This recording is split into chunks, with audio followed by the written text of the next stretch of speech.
grinding through the strife in this podcast journey. We're living that life from the struggles and triumphs. Let the world hear, chasing the highlights. We're shifting the gears. The highlights, where dreams come alive. 2X players in the studio, ready to thrive. Friends and fans, united with the truth, sharing the passion. Yeah, that's our proof. So hit that subscribe, never miss a beat.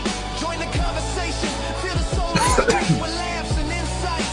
We'll carry the light, chasing the highlights. We'll shine through the night. This ain't just a podcast, it's a vibe, it's a fight. Two friends, one dream, lift the spirit so bright.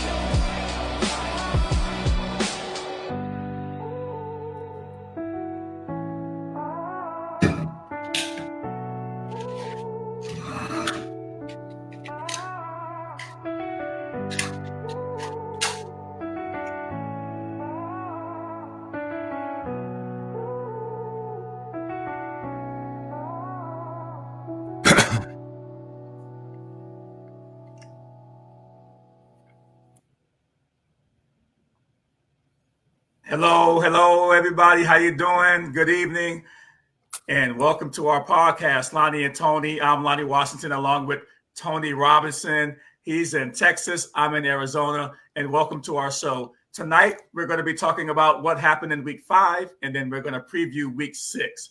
We're going to first start off with the Cleveland Browns. There's a lot going on with Cleveland. But let's first start out with the game in London. I know Tony is excited to get to that, right? I mean, Dylan Gabriel is the guy that they wanted to see. Joe Flacco, who is no longer with them. We'll talk about that in a second. And Tony is kind of like, hey, we want to get rid of Flacco. We want to put Dylan Gabriel in. First of all, the Vikings secured a close victory against the Cleveland Browns in London. Carson Wentz, that's right, guys. I said Carson Wentz led a crucial fourth quarter comeback drive capped by a touchdown pass to Jordan Addison with 30 seconds left to win the game. And my biggest thing is that I'm not quite sure what happened to Cleveland's defense. You let a guy like Carson Wentz come in to beat you.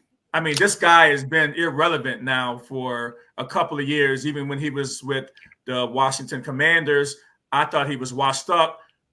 Wentz goes to, I don't know where he went to, but he went somewhere. I think he went to the Chiefs, and then now he went to the quarterback whisper, right? Kevin O'Connell, we've got to give him a lot of credit because, Daniel Jones and everybody that he's been, he's rejuvenated their career. Now Carson Wentz. I thought, Tony, in this game that jet lag of going to London wore down the defense in the fourth quarter. I mean, literally, I didn't even know what defense I was watching. And then that, they had a good opportunity to actually get back in the race in the AFC North. And I was actually pulling for them. This game was so bad in the fourth quarter for Cleveland. I was watching this game in bed, and I think I told you, Tony, I actually fell out the bed. It was that bad. So, buddy, I don't know. I'm going to give you your time here, but what's going on with Cleveland in this football game in London? Oh, man. Yeah. I'm still kind of like surprised and like you can be up, 17-14 with 5 minutes to go in the game. And then, you use all those timeouts in a bad way from the coaching. I don't know what was going on there. But you talk about Wentz, and I feel like, Wentz was, getting some tutelage behind Mahomes and like, that Chiefs offense and stuff like that. He, got good coaching there. He probably learned how to, play there. That's why he was sitting behind, champions over there. Then he goes to Minnesota, had the quarterback whisperer and everything like that. But then you got all those targets, all those guys you have to throw the ball to there too.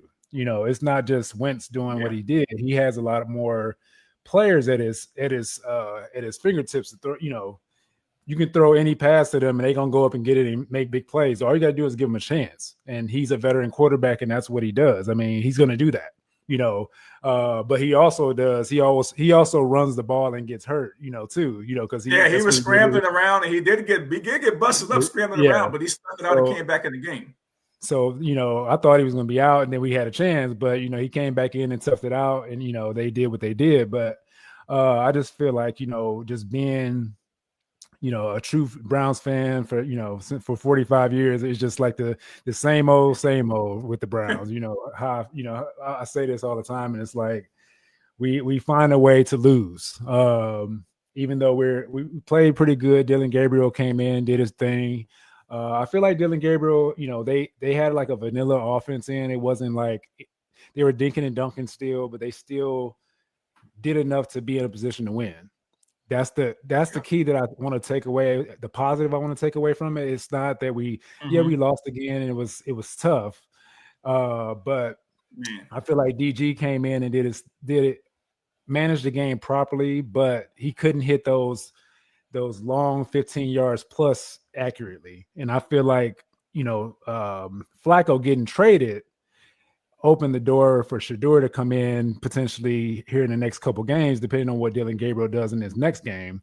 We'll see the trade. The trade came through with Flacco going out. So it's like, so we'll see how that goes in the next couple games, because I feel like this trade is making it so Shedeur has a chance to get more reps, with the twos or whatever, and potentially the ones, to see what he can do, because they want to see what both of these guys have. But this next game coming up is going to be a telling sign to see like if they're actually going to be able to move on from Dillon Gabriel to Shedeur. So that's what I think, and I have some kids coming in, kind of throwing me off a little bit. They want to see what pops up here talking about the Flacco trade. Now, this came in this afternoon on the East Coast and everything, and I'm trying to figure out now. Flacco's gone. Do you believe that Flacco actually, asked for this trade, or is this something that the Bengals said, hey, we're just that bad, and we're looking for some help here, because you trade him in Division 2, so now Flacco's got these weapons, right? He's got these weapons in division, and you trade him to a division team. You both are, fighting for the division, but you give them Flacco, which he could go over there and burn you guys too. So do you think Flacco wanted the trade? I mean, they get a 5th round and a 6th round pick for next season. I think that's what Cleveland gave up for Flacco. So, it's tough when you trade a guy in division too. I mean, what do you think about that? Yeah, I'm surprised we traded. We haven't traded with Cincinnati in a long time. We're surprised with that. Everybody for the Browns are surprised. Even the guys at ESPN Cleveland, they're like, "Oh, we traded with Cincinnati Bengals. Like, what's going on here?" This is not something we usually do in division or whatever. So, but I feel like Flacco could have. He could have said, like, I don't want to sit here knowing that this might be his last year. He don't want to just sit there and rot and even though he was rotting while he was playing too, the way he was playing. But just to be real, but I feel like it's he wanted to go somewhere else, and staying in a division is like a big what to Cleveland. I mean, we didn't have to trade him there, but I think they wanted to do they didn't want to do him a disservice, because we thank him for his time, because we all in Cleveland we love Flacco. I mean, what he did in 2023, but he was a shell of himself, in this kind of scheme or offense that we're running this time. It's kind of vanilla offense. I don't know if it was the same kind of offense with him, but I feel like we had to move on, because we got to see what we have in those two rookies, Dillon Gabriel and Shedeur Sanders. So, but we also, nobody's talking about this. We talked about this a little bit earlier. You got Deshaun Watson, with these videos, like he's ready to come back, and he's like, putting all this stuff out, like mental stuff, like, he's going to come back stronger, better than ever, and all this stuff. So I don't know. What you think about? I mean, I hope to never see Deshaun Watson in a Cleveland Brown uniform again. I mean, you got to let these young guys, see what you got in these young guys, and you still have a extra number one pick next season if you're Cleveland Browns. So, hopefully he never sees the field again. But the crazy thing is that Shedeur Sanders is only one play away from being in there. We never want these quarterbacks to get hurt, but we do know that there's been a number of quarterback injuries this year. And if Dillon Gabriel can't get it done over the next couple of games, I will think that, late October, November, that you will see Shedeur Sanders get the start. And that's probably what everybody wanted to see. It's probably what his father was talking about, a couple of weeks ago when he said that Shedeur Sanders will play this year for the Cleveland Browns. But, interesting, sometimes, and we didn't really want to talk that much about Cleveland, but somehow week after week, they somehow stay in the media as top coverage. And, we're going to cover it if it's there. But yeah, we have to move on now. But, it's going to be interesting to see how overall that, everything shapes up with that particular situation in Cleveland. Hey, good luck to you guys. That division is still up for grabs. I was hoping you guys are going to win to get at least a game on the Ravens. So we'll see how that works out. Next, I want to kind of move into a game that I kind of saw coming, where you had the New England Patriots going into Buffalo and beating the Buffalo Bills. In a surprising outcome, the Patriots defeated the previously undefeated Buffalo Bills. Drake May and Stephon Diggs instrumental in the Patriots' victory, highlighted by a game-winning 52-yard field goal. And they go in there and beat. I kind of said this last week that it was upset alert for the Buffalo Bills. I mean, their defense hasn't been that good, and Vrabel plays a special type of defense, and he's tough. He's got these guys battle ready. And Drake May, he's that might have been his coming out party. Winning games on prime time against good teams will get, people looking at you a little bit more. And Drake May, I mean, he has a spectacular game, making plays with his legs, just throwing the ball to Stephon Diggs. I mean, that was kind of his revenge game. He had a crazy pep talk with his team, going back to Buffalo before the game. And this was it, man. I mean, Buffalo, they've got to clean up some stuff. Finally, this week, it really caught up to them with just the way their defense has been playing. But, glad to see the New England Patriots coming to the party. Yeah, definitely. Like you said, Stephon Diggs, that was his, the big, what. I don't want to say any cursing here, but you know what? He was like, I'm coming back. Y'all traded me. Y'all got rid of me. I'm coming back to do my thing. Because you saw it in the pregame interview that he had. He's pretty much putting everybody on notice that he's coming to play. So, and from coming off an ACL tear, he looks phenomenal coming off the ACL tear. He got back pretty quick. And he did some damage. So, hey, I got a lot of New England Patriots friends and family. Hey, shout out to you guys. That was a big win. Hey, that was awesome. Also, the Denver Broncos get a big win. They clipped the wings. Not a big clip. They did clip the wings of the Philadelphia Eagles. And we kind of saw this coming a little bit.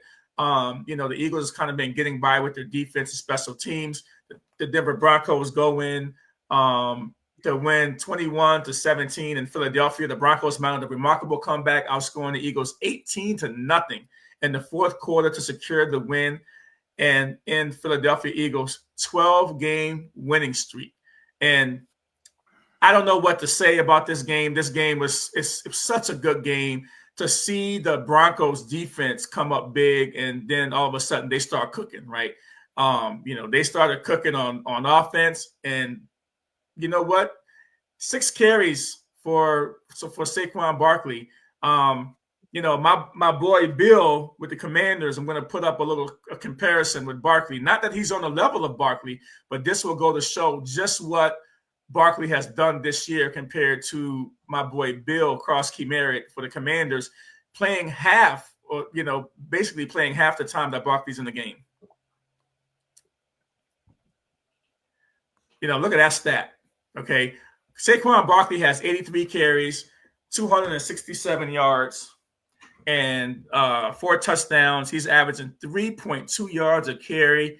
And Cross-Key-Merritt for the Commanders, only 43 carries, 283 yards, 4 touchdowns, averaging 6.6 yards a carry. And this is amazing stat when I saw this, and I had to put this up because, you have a young player in Cross-Key-Merritt, but you have a Saquon Barkley. They're not using Saquon Barkley, and they're not using their weapons in the balanced offense like they should.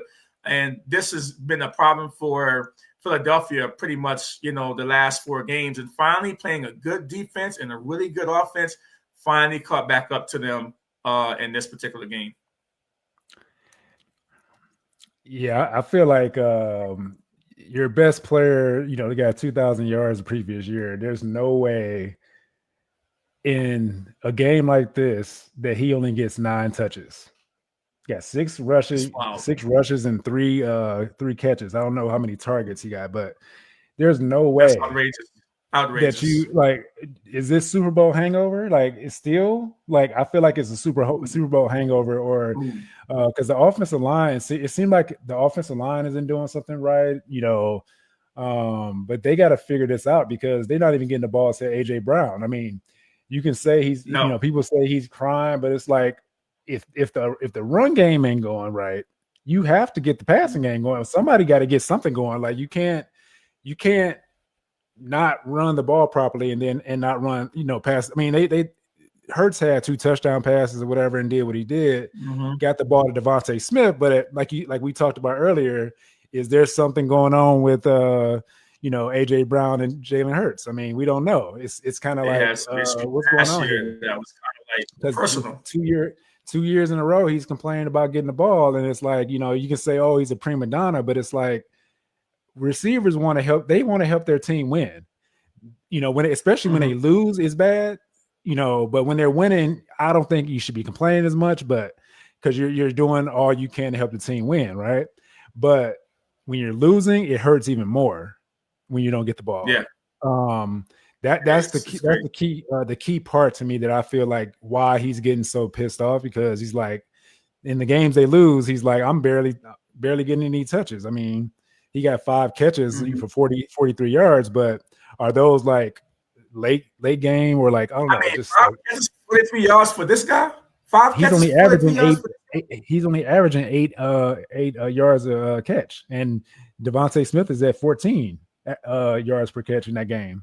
So it's like, I don't know, like it's something going on, crazy. And there's no reason why Saquon Barkley should be less. Like, he should have way more. Like that graph you showed side by side, and Bill is not even playing as much. They got like a 3-headed monster there, or 2-head, whatever you want to call it, and he's playing less. So there's no reason why he should have less. Saquon. Yeah, and well, they got to fix it quick. They got the New York Giants coming up this week, Thursday night, NFC matchup. And New York is a little pissed off because they dropped the ball against the Saints this week. You thought Jackson, you thought Jackson Dart, was the guy, right? After coming up with a big upset win against the Chargers, and then the Giants just got their heads beaten in that game after having an early lead. They gave up, a lot of points, and then they got beat. So we'll see. They both play both play on Thursday night in a couple of days. We'll see who wins that NFC matchup.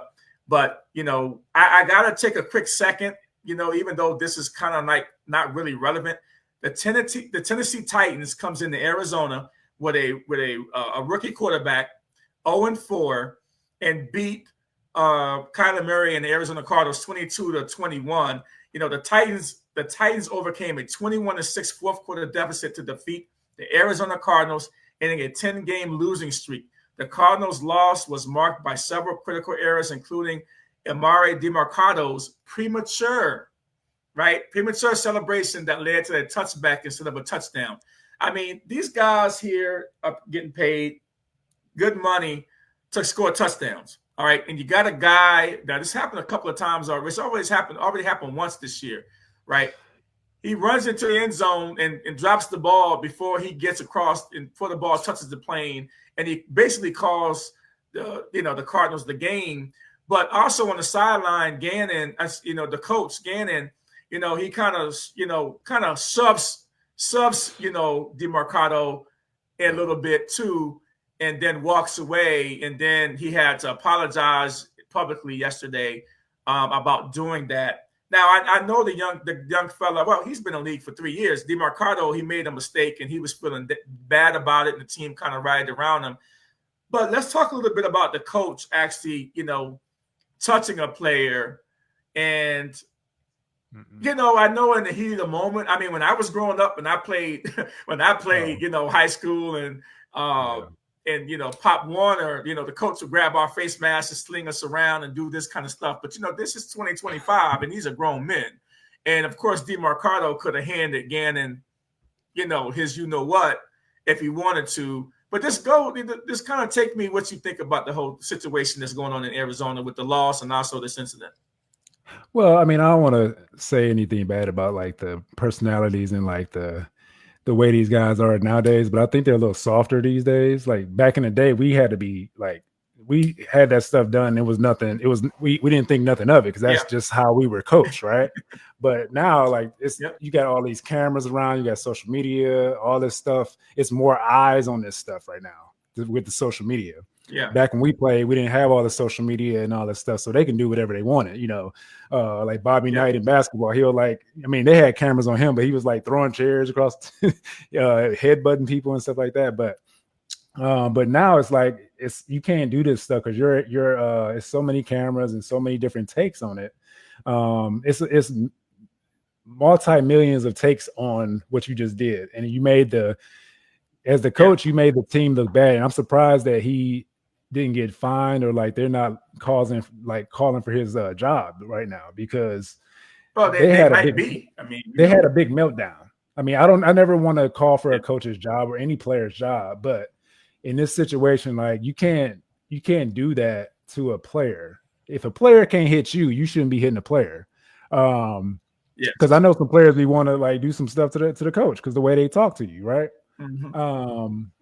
I don't know why he felt that he can. I mean, I don't know if he was trying to like give him a pep talk and just like tap him like let's go. Yeah, I mean it wasn't much really. But he still made contact with him. I don't want to really make too much about it, but it was a big deal.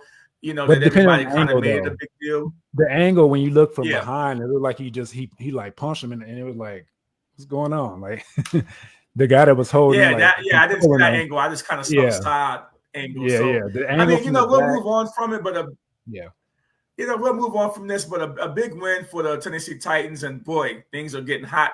Yeah, it's already hot in Arizona. It was 95 degrees today, so it's getting even hotter in that Arizona locker room in that camp over there because people are, third year coach. He's under a lot of pressure. I can see what he did. Why he did it, but not necessarily he wasn't right. So we'll move on from it. Hey, Tampa Bay keeps rolling, right? 38-35 win in Seattle. The Buccaneers won the high scoring contest against the Seattle Seahawks with Baker Mayfield and Emeka Ogbuka, connecting for a touchdown and Levante Davis interception, setting up a walk-off field goal. Sam Darnold had a chance to win this game, and he throws a pick at the end of the game that sets off an opportunity for a field goal for Tampa to win. But that was a huge win for Baker Mayfield to go again into a hostile environment with a good Seattle defense to beat them in Seattle. And now people are really talking about can Baker Mayfield be in the MVP discussion? And I'm like, I'm not quite sure, but I will show you this for a minute. I saw this and I'm like, wait a minute, time out. Okay, so if we're looking at the FanDuel MVP ladder, right? You got Josh Allen, Patrick Mahomes, and then you got the former Cleveland Browns quarterback Baker Mayfield at number 3 so far. And you know what? People were talking about Dak Prescott. He's all the way down here at number 8, and Justin Herbert. You need to take him off this list because he ain't that guy, right? But Dak, I think, should be up here a little bit higher with Jordan Love, right? So you got that big win. So I know that you've been kind of watching Baker Mayfield and saying to yourself like, "Dang, I wish Cleveland had this guy the way he's constructed now." What are you thinking now about what he's doing? We keep talking about him. But man, he's deserving every, all the airtime that we can give him. Man, Baker, he's like like I said before, I talked bad about Baker when he was in Cleveland, but he was still, you talked about him like a dog. He was just a young, guy in a system where quarterbacks go to die. I mean, that's what I have to come up. That's what I have to boil it down to. He didn't have the right coaching there. We never have the right coaching for quarterbacks. We don't develop quarterbacks, and we kind of tend to like shoo them away if they don't produce like we think they should be. We always think the grass is always greener on the other side. So there's a lot of that. And that's why we keep cycling through quarterbacks and stuff like that and coaches. But Baker, now it took him to go to, a couple of different teams to like find his way and find his footing to get to a team that was established. A couple years prior, they were Super Bowl champs. When Brady was there, they still had some of the pieces around that were integral to those championships with the receiving core and stuff like that.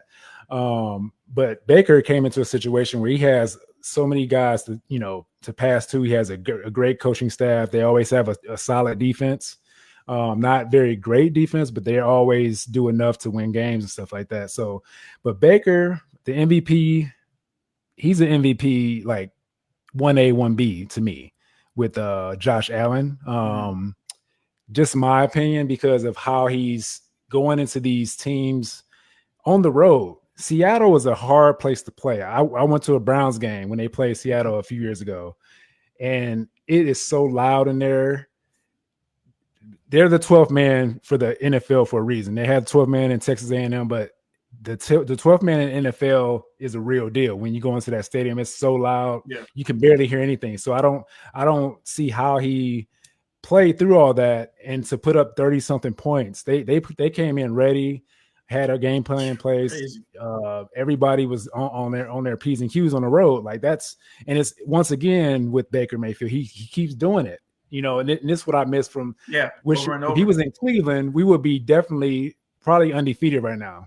I feel with the way our defense has been playing, with the pieces we have on our team. But if he was on our team, I don't think we'd have the players that we had. So just think about that too. I don't think we'd have the players, but Baker, he's doing really well, and I wish he was back with us, but it's not possible. He's not going to ever come back. Well, hats off the way to we Baker, treated him, and the way we treat him, there's no way he will come back. So no, and you know what? I'm glad to see him go, and he's having a great career. Hats off to him, right? So moving on, Jacksonville Jaguars 31-28 in Monday Night Football last night. Jaguars earned a significant upset victory over the Chiefs on Monday night. Trevor Lawrence had a strong performance, scoring 2 touchdowns, including the game winner with 23 seconds left. The Jaguars defense also contributed with a 99-yard interception return for a touchdown by Devin Lloyd. This win snapped the Jaguars' losing streak against the Chiefs and positioned them as a potential AFC contender. I'm watching this game last night, and I'm saying, oh, man, the Chiefs are going to pull this thing off. And then all of a sudden, Patrick Mahomes make, a rare mistake and throws the ball for a 99-yard, interception return for a touchdown. And, I'm not ready to say that the Jaguars are legit contenders in the AFC just yet. But you know what? You are what your records say you are, right? So, they're 4-1. And you know what? They're on their way. Kudos to them for winning. Finally, after 3 seasons, we're starting to see Trevor Lawrence, actually do something, right? So, we can leave that there unless you got something to say about that one. Well, Trevor Lawrence showed up. I mean, he had 2 rushing touchdowns, and that's what he was the key factor to the game. I mean, he's the only one that really scored. He threw a touchdown pass to Parker Washington, but that was it. I mean, it was mostly him doing what he does. So yeah. These quarterbacks seem like they're taking it, taking the page out of Jayden Daniels' book, leading the team in rushing, right? So I mean, they led the team in rushing last night, and then Patrick Mahomes led his team in rushing. This is kind of crazy to see these quarterbacks evolving their game and running more. These athletic quarterbacks, and Jayden Daniel has done it, but that's why you end up a little busted up too. Yeah, but that's why I was saying you can't, like with Flacco on the Browns, that's why you cannot be a pocket passer anymore, because these guys are too fast and they're getting in the backfield 1 or 2 seconds. Like, you got to be able to be mobile and extend plays, get out of that pocket, because if you sit in that pocket, they know if you're a stagnant, stationary quarterback, it's easy to find you. You're not going anywhere. So you got to be able to move. So that's my 2 cents. So we're going to take a quick break, and then we'll after that we'll wrap up, week 5, and then we'll head to week 6. So we'll be right back after this break. Hi everybody, Lonnie Washington here, licensed field underwriter and life insurance agent. Story time, true story. A little while ago, somebody reached out to me to get life insurance. The gentleman was probably in his 60s, and he was looking to get $50,000 worth of coverage, and he was in fairly good health, only taking blood pressure medications, and probably would have qualified for coverage fairly easily. Well, after a couple of conversations, he was still on the fence about getting life insurance. Well, a few months had went by, and I get this phone call, and he says, "Hey, is this Lonnie?" And I said, "Yes." And he's like, "Well, this is so-and-so's son. I'm at his house right now." And by his phone, he has your name and phone number with $50,000 worth of life insurance. And I says, "Okay." And he's like, "Well, he passed away a couple of days ago, and I'm at his house trying to pick up the pieces and figure out how I'm going to pay for his funeral." And I says, "I'm so sorry for your loss." I says, "But he never got the life insurance coverage from me." And he says, "Well, that figures." He says, "Now I'm here trying to, figure out how to bury him and also take care of the things at his house." So it just goes to show you that when someone passes away, your loved ones will be looking for a life insurance policy. Don't wait until it's too late. Contact me today so we can talk about how to put something in place for you and your family for life insurance, so you can leave a legacy for your family.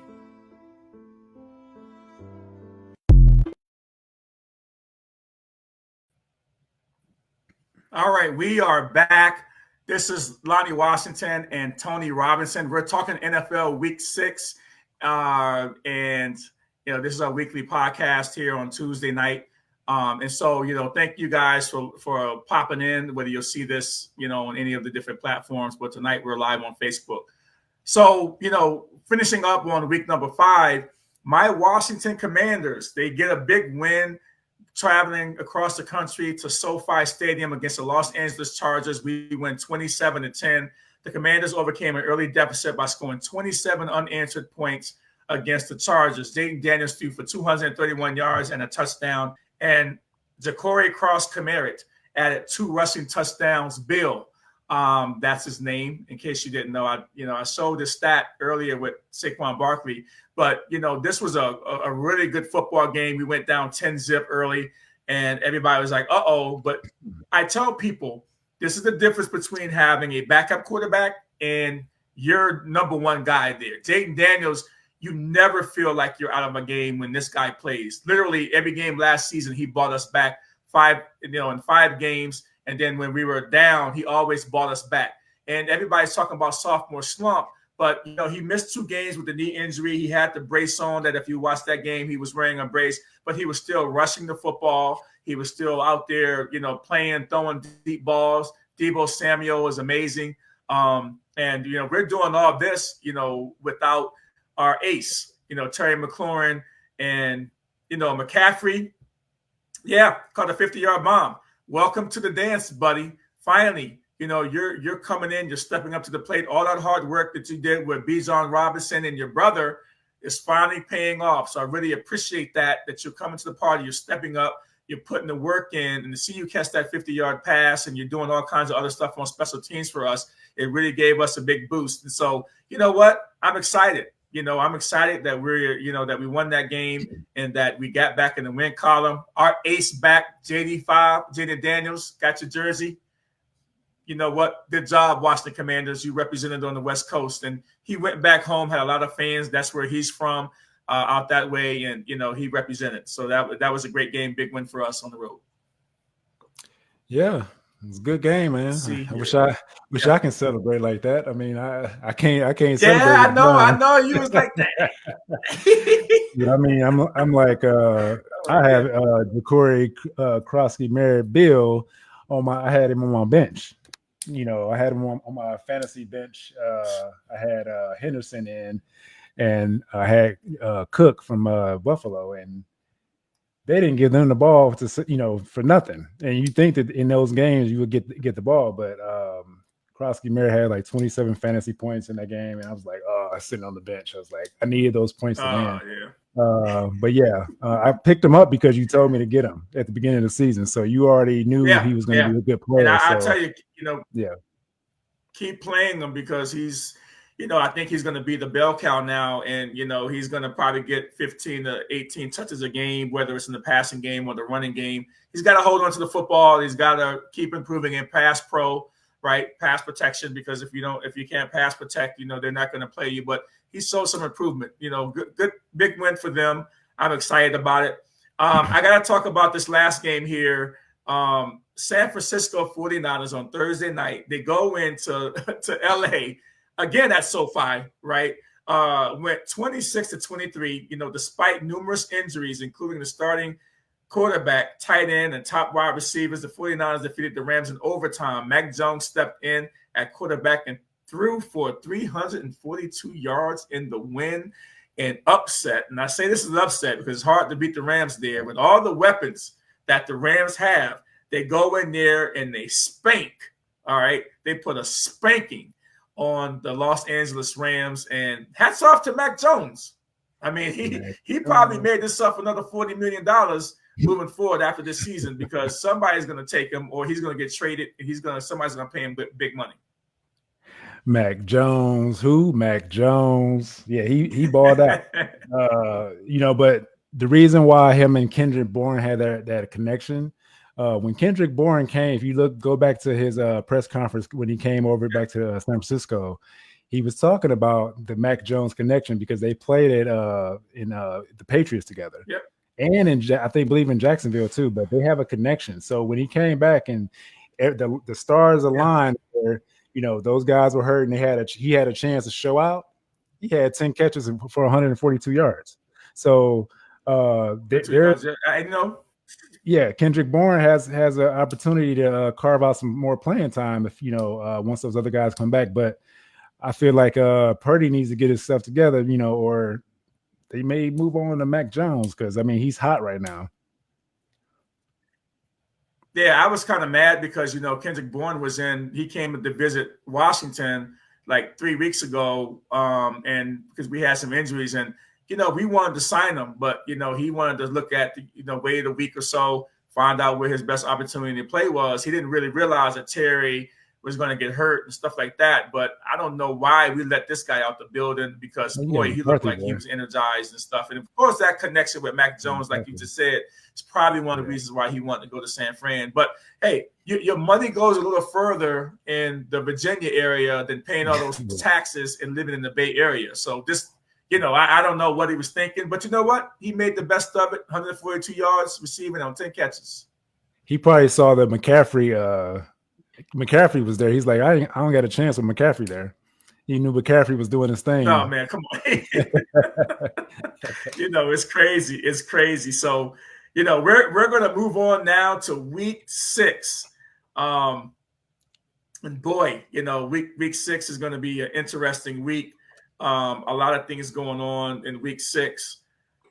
I don't know, man. I think that, us playing in this game and I'll start off with the Chicago Bears. The Washington Commanders play the Chicago Bears in week 6, and it's going to be an interesting game because, the Chicago Bears is coming off a lot of time off. They had a bye week, and then they get an extra day because of the Monday night. But I just want to remind all my Chicago Bears fans, I got to remind all of you that, this is the game that JD5, he became a legend last year in this particular game because of what he did. And, boom, I got to show y'all that, right? I got to show y'all that. That's JD5 last year against the Chicago Bears. Okay, this dude leaped over somebody. Okay, they kind of tackled him. He lumped up, but now he's got broken ribs in this game last season.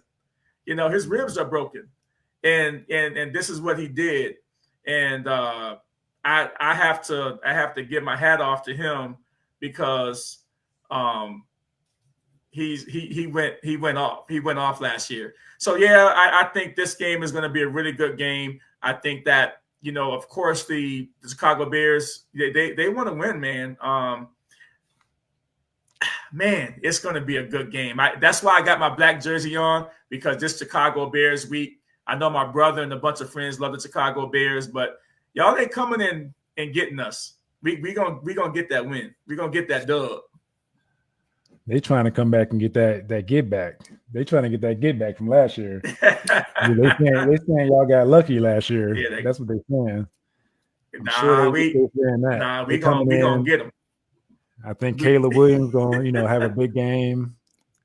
He gonna throw for like 300 some yards, 2 touchdowns, a rushing touchdown. He had us beat. He had us beat last year. Caleb Williams had us beat last year, and then Superman put his cape on and threw that Hail Mary and won. And subsequently, that they lost. Chicago Bears lost 8 straight after that loss. By the way, that single play derailed their whole season somehow. Got the coach fired. Got Eberflus fired and everything. So I can't wait to see who wins that game. That's going to be a really good game. Also, we have. The Buccaneers, they host the San Francisco 49ers. They both are 4-1. A crucial NFC showdown. The Buccaneers will have the home field advantage. And, boy, Baker Mayfield, and I'm not sure if Purdy's going to be back this week, but then you've got San Fran traveling across the country and playing. I think that's an early game potentially too. Man, that's going to be a good game.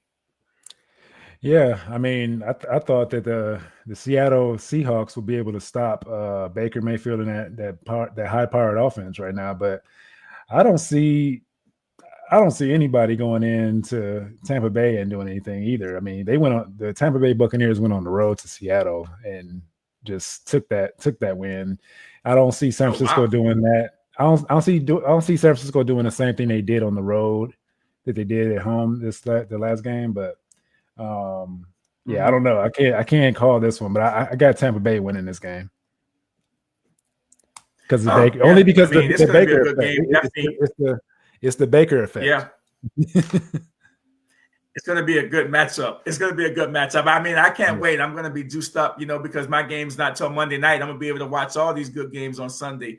You also Sunday Night Football. You got the Kansas City Chiefs at the Detroit Lions. Kansas City 2-3 after dropping a loss to Jacksonville. The Lions coming off a strong Week 5 victory over the Bengals will host the Chiefs. And what could be a Super Bowl preview, I don't really think so. It can't be a Super Bowl preview. Maybe an AFC Championship preview. Well, it could be a Super Bowl preview, but I don't think Kansas City's going to the Super Bowl unless they get a lot of people back. They're trying to rebound after getting beat by Jacksonville. Well, Rice is coming back. Rice is coming back soon. I don't know if he's coming back for this game, but he's coming back soon. So once they get Rice back, that's going to change a lot of things in that offense. But the thing about it is I thought that the Chiefs would be way better at home, but they haven't really, I don't know. They don't look the same. The defense don't look the same to me for some reason.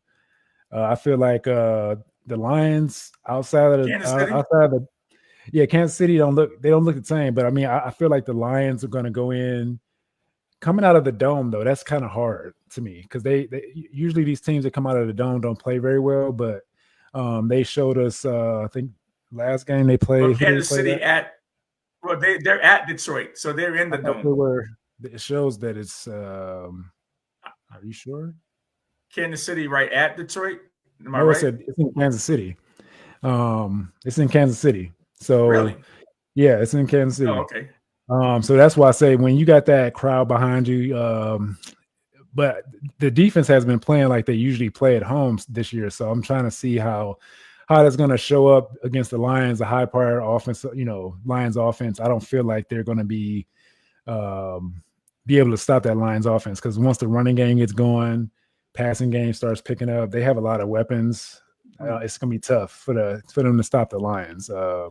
I think the Chiefs need to possess the ball a lot more on the offensive end in order for the defense to get some breaks to be able to to slow down the Lions offense. So what do you think about that? I think to be honest with you, I think Kansas City is going to win this game. I think that Kansas City is going to win this game, and the reason why is that they're playing desperate, right? I mean, they got 3 wins already. They got 3 losses already. They're 2-3. I think they need to find a way to get this win somehow. And Patrick Mahomes is going to have to put his cape on, whatever he has to do to win this game. I think they got the defense to really stop Detroit Lions. I think their defense is good enough to stop them. It could be a shootout, but I think somehow if this game, like you said, if it's in Kansas City, I think Kansas City is going to pull this one out. I think they got to find a way to win because they can't get too many games behind the Broncos. So I think, man, and if Rice plays, I think that's just a big boost. And Kansas City have been playing well. Patrick Mahomes lost this game for them, with that pick 6 the last game, and he's not going to make too many mistakes for that. And then Jacksonville does have a good defense too. So I think Patrick Mahomes is kicking himself for that pick 6. Well, I feel like because they played against the Eagles when they lost at home the first home game.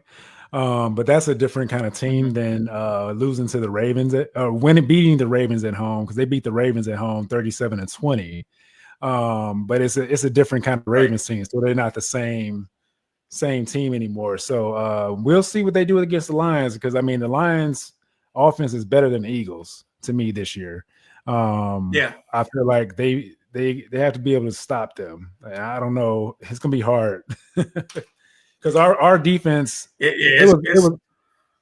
our defense couldn't stop them only because of our offense couldn't do anything. They kept giving them opportunities and stuff like that. But we'll see. We'll see how it goes. So they're at the Chiefs, and a couple of other notable games here coming up. Browns at Pittsburgh. All right, the Browns at Pittsburgh.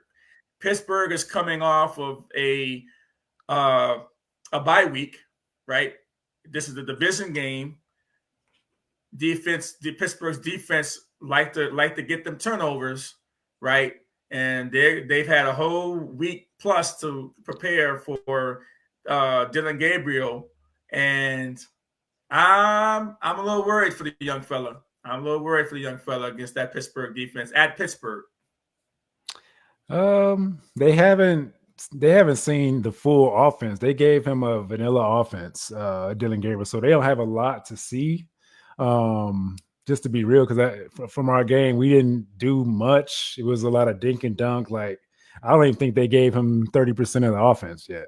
That's how bad the offense looked. It was like the same plays every single time to the tight end. It was like one tight end get a chance, the other tight end get a chance. It was like very basic. But the running game was really good. Quinshon Judkins is always, going to be. He's like the bright spot. Like I keep saying every week, he's the bright spot of our offense. Yeah, he's like run everything through the running game, and Ford is playing better with Quinshon Judkins at the lead back. They try to work in Samson a little bit, but it's not there yet because they have to. He's like a third down back, like a receiving back and stuff like that. So I feel like I got the Browns in this one again. I've been wrong 4 times this year, but I feel like with Dylan Gabriel, I think they're going to open up the offense a little more. If he can't make these passes beyond a 15 yards or more accurately, I feel like it's time for Shedeur time, baby. It's going to be Shedeur time with that.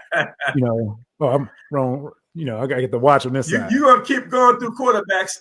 You're gonna keep going through quarterbacks until you get one that's gonna win for you. Well, I'm worried about. Y'all gonna keep running through these quarterbacks, man. Like, I'm worried about that Aaron Rodgers fella. Because our offense, our like we talked about before, our passing offense is like atrocious right now. We getting cooked. That last game, you got Carson Wentz coming in and cooking us. So. Hopefully, we can shore that up and watch out for this Aaron Rodgers cat. I mean, that's what I'm worried about. It's going to be an interesting game. Of course, I'll be popping in and out of that one too. I'll have my I'll be rolling through these games, right? And Yeah. the Dallas Cowboys going to Panthers. I got upset alert. Okay, the Cowboys at the Panthers Oh on no. Sunday. I have an upset alert there. The Panthers have played a lot of tough. Their offense, gets to clicking kind of late, but I'm seeing them. I'm thinking the Panthers got a chance to win this game. You got Cowboys playing outside, outdoors, and I think that the Panthers is not as bad, as people think. They beat the Miami Dolphins already. They're 2-3, I believe, and I think this is going to be a tough game for the Cowboys. I really do think the Cowboys. This might be my upset alert of the week. Well, I mean, it's kind of hard to say the outdoors for this game and Dak and how he played against the Jets this past weekend. He put up 4 touchdowns. Yeah, the Jets are bad. 135 yards. I mean, Jets Carolina's bad, but they seem like they play a little better at home, Carolina. But they're still a bad team to me, Jets. in my opinion. But I feel like Carolina's 2-3. Yeah, they are. Carolina's 2-3. They are 2-3, but they have a lot of issues on the defensive end. They I don't know. I feel like they can put up some numbers. But the Cowboys do too. I mean, well, yeah, but I'm saying I feel like their offense, their quarterback play isn't or their whole team dynamic on the offensive side isn't as potent. That they don't have a quarterback like Dak. That's what I feel like is going to be the deciding factor. Even though they're going to be at home, I feel like the quarterback play in Carolina is not Dak work, not kind of Dak's level to me. They can't keep up with Dak. Well, they can't keep up with Dak. It's high. Mr. I think their offense is high Prescott power. You got Javonte Williams. It is. I can't deny it. I got this. I got a jersey on that I don't like the Cowboys, but I think watch out, upset alert. I'm just gonna say it. We'll be back next week. We'll see. Upset alert. Who's gonna eat pro? Who's gonna eat a couple other games here. Yeah. I mean, I'm thinking the Cowboys gonna get beat by the Carolina Panthers, right? But anyway, we're moving on. A couple other games. I think the Patriots are going into the Saints. That's a dangerous game for the Patriots. Coming off a big win. The Saints getting their first win against the New York Giants. The Patriots should win this game, but I do caution, don't get overconfident because the Saints have been playing really good ball the last few weeks, and they did beat up on the Giants, and so we'll see how that really pans out too. Also, another notable game, Titans going to the Raiders. 2 bad teams playing, and man, the Raiders, they're not a good team. They're really a bad team. I think the Titans have a chance to really catch the Raiders again and snuff them out to get another second win. So, that's just kind of moving through it. Now the Bills at the Bills at the Falcons. Falcons coming off a bye week. That should be a pretty interesting game. I think the Falcons are going to be playing very hard. That's a 4:00 game on Sunday. And Bills at the Falcons. Bills should win this game, but I'm hoping they beat up on the Falcons. Yeah, I mean, the Falcons hopefully they got their injuries. They had a couple of injuries that popped up. That's why they started off really hot, really good, and then the defense was playing really good and stuff like that. But they had a couple of injuries on their defensive side. Hopefully, I think they're back. Those guys that were out, they're kind of back now. I feel like if they have their full defense back, I feel like Buffalo has to watch out for them because they're playing at home, and I feel like Atlanta could possibly upset, but the offense has to play a little better. I feel like Penix needs to figure it out. Buffalo, they'll allow you to get some points, but they're not gonna give up a lot. So, but they gotta. Penix is not consistent this year, in my opinion. I feel like he has so many weapons, but he's not he's not the player that I thought he was, because I drafted him in fantasy. So I'm like, you're not doing what I thought you were going to do with, getting the keys to this, to the team and stuff like that. He's not really playing like he should be to me. Yeah. I mean, I see what you're saying. I think that, with the week off and stuff, I think this is a tough game. Banana plays a lot better at home. They got a lot of weapons. And to be honest with you, I'm not quite sure who's going to win this game, but I hope Buffalo wins because, it just gives them, because, Atlanta beat us. It gives them one more loss in the win column and the loss column. So, I'm definitely hoping that that's a big L for them. And, and just so you know, that is a Monday night game, right? That's a Monday night game. That game there is a Monday night game. So we got 2 Monday night games. We'll see how that plays itself out. There we go. Monday night game. We got 2 Monday night games. So you got Buffalo at Atlanta, and you've got Chicago at Washington. So we'll see how that plays out on Monday night.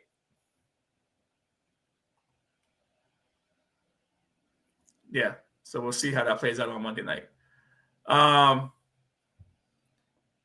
Let's see. Well, other than that, you've got also some crazy other game. This last game here is, I don't think we talked about this one just quite yet. Nah, that's kind of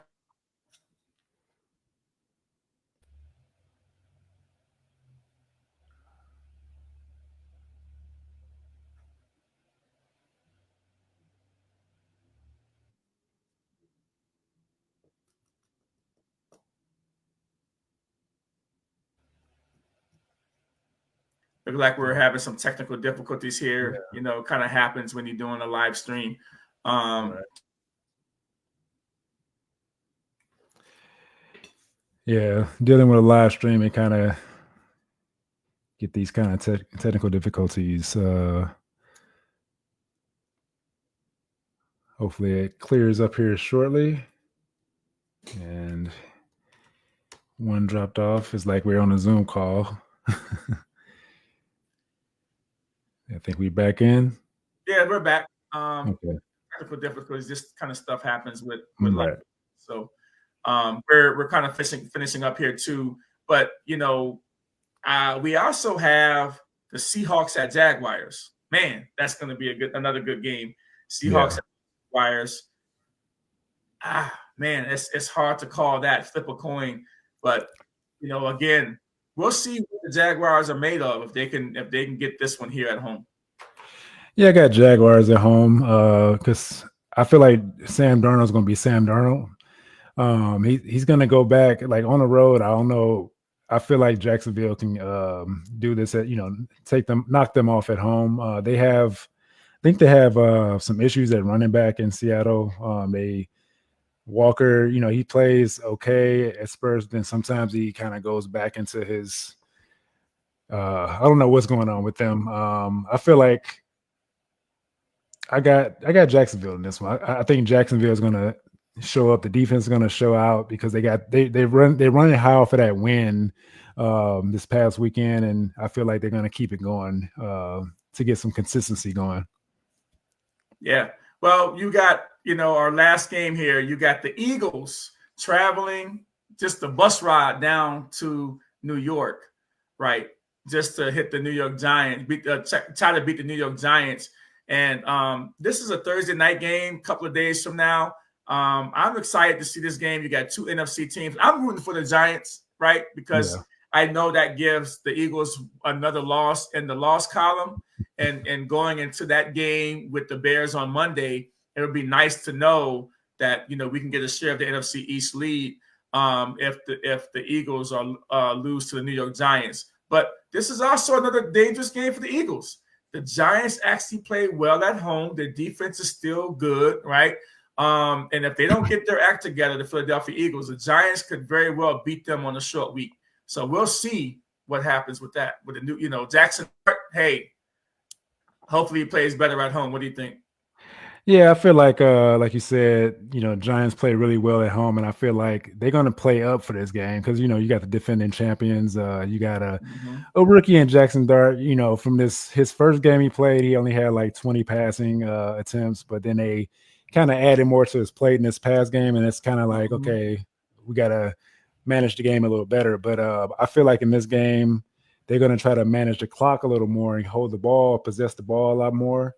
So he's not going to make many mistakes because he threw 2 interceptions in this past game. So I feel like he's going to try to manage the game a little better, and he's probably going to run a little more because he's going to have to, because that Philly defense is not going to let you pass that much. So he's going to have to use his legs to get some short yardage or dink and dunks and stuff like that. But Scatterboo gonna bring that juggernaut power with that head. So, I mean, that kid there, I mean, he brings a lot of juice. And, I saw some trash talking that he was doing with one of the linebackers from the Saints. And, he's saying, hey, you can't bring that over here, rookie. And then Scatterboo say, yo, that's 5 yards, man. I just got 5 yards. And then he went back to the huddle. I said, that's that dog in Scatterboo. I like him, man, and he blocks. He does a lot in the running back game. I want the Giants. Let's go, New York. Don't disappoint me this week, New York. Beat the Eagles this week. So hopefully we get, they get the dub, and we'll see how it works out. So finishing up here, Tony, you're going to be following this Joe Flacco news and Dylan Gabriel and all that this week. Hopefully you guys get a win. We'll see how it pans out. And, everybody wants to see Shedeur Sanders, but man, I feel for you, buddy.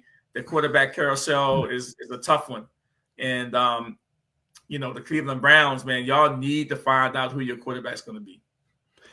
Yeah. I mean, I feel like we're gonna make it. They're trying to make it Shedeur, I think. They're working to get it there, but the trade of Flacco is the next step in the direction of Shedeur.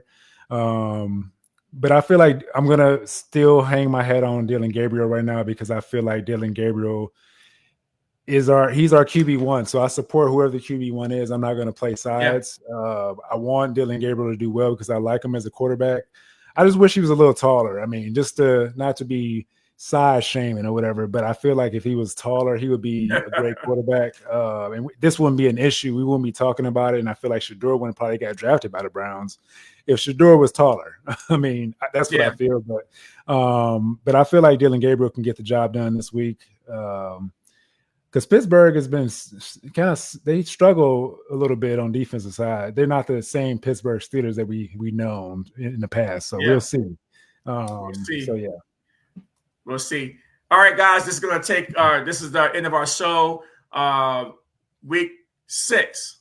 We will see you guys next week. I'm Lonnie Washington along with Tony Robinson. Thanks for spending some time with us, and take it easy.